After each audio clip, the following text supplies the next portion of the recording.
এই fried rice আর chilli চিকেনের কম্বোটা কে আবিষ্কার করেছিল তা জানি না, তবে হ্যাঁ তাকে একটা হ্যাটসঅপ। কারণ এমন একটা কম্বো এটা যেটা সব অনুষ্ঠানে সব রকম ওয়েদারের সাথে আর সব রকম মিষ্টতা ঝাল সবের সাথে মানিয়ে যায়।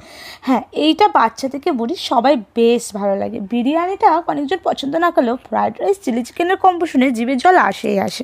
হ্যাঁ হ্যাঁ, আমরাও একটা অনুষ্ঠান বাড়িতে, মানে ওই যে ছোট্ট সায়নবাবুর বার্থডেতে বানিয়েছিলাম আমি আর ভাই মিলে।